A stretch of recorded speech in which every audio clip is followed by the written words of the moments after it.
Chapter 11. These things came to the ears of Jabin, king of Hazor.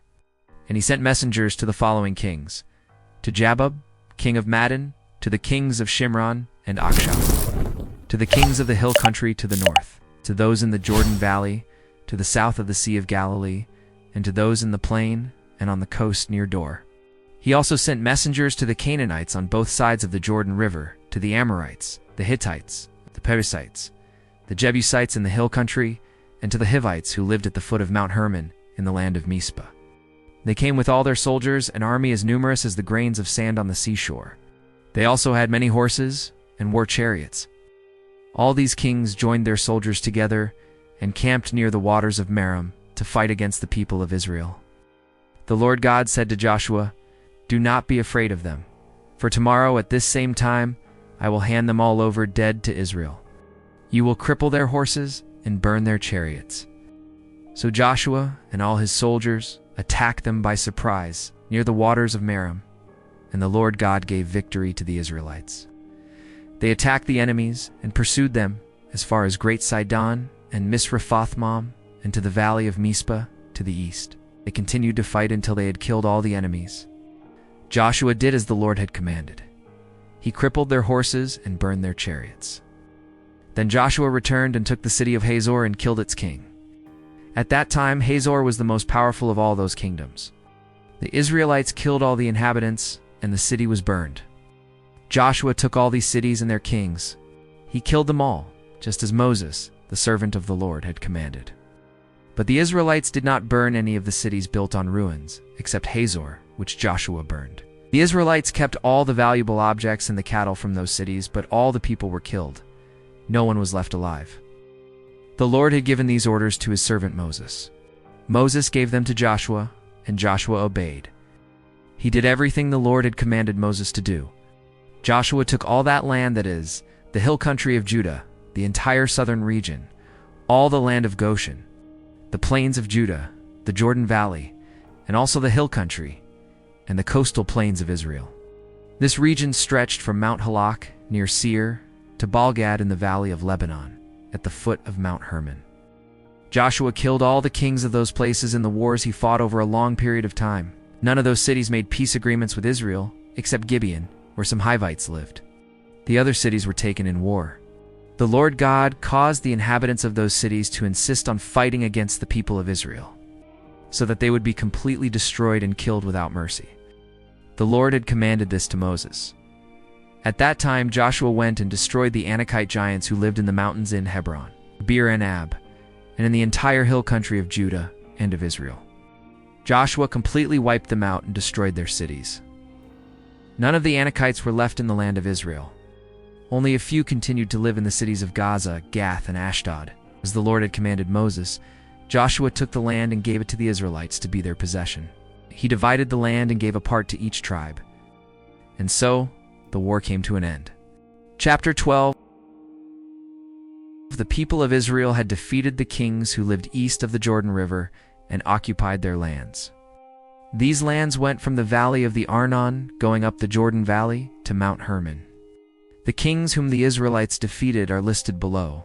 First was Sihon, the king of the Amorites, who lived in Heshbon. His kingdom began at Arawar, on the edge of the valley of the Arnon, and in the middle of the valley, and went to the Jabbok River, at the border of the region of Ammon. This kingdom reached halfway through Gilead.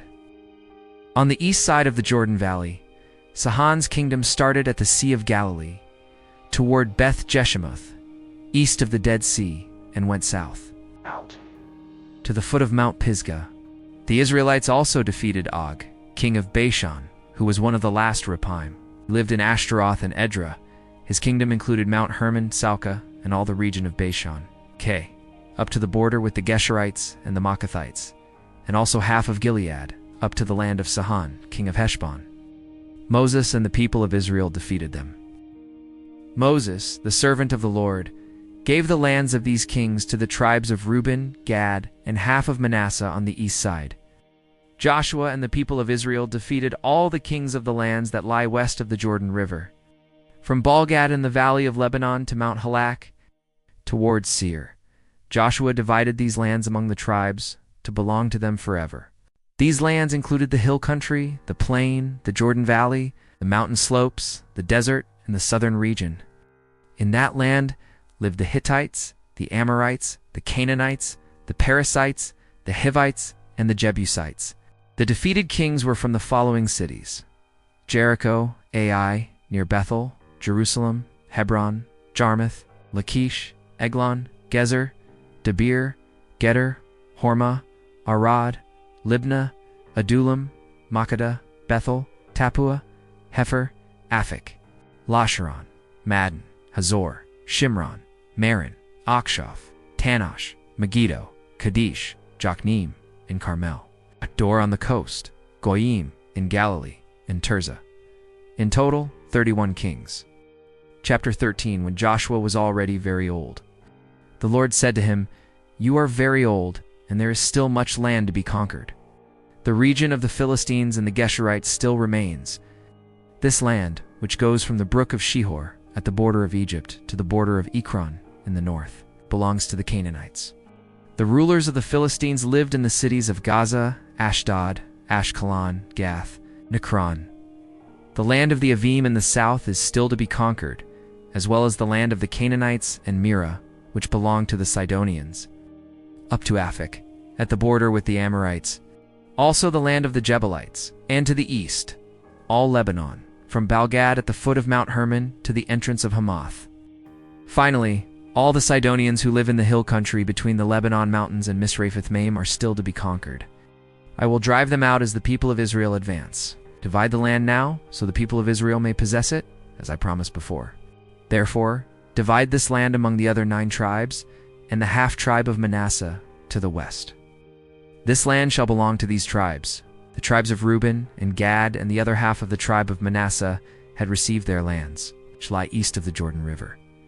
That was what Moses, the servant of the Lord, had given them. Their lands went from Aroer, on the edge of the valley of the Arnon, and from the city that was in the middle of the valley to Dibon, including all the plateau of Medeba.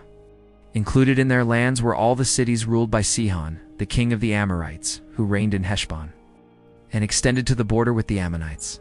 Their lands also included Gilead, and the region where the Geshurites and Maacathites lived, and also all of Mount Hermon, and all the region of Bashan, up to Salcah.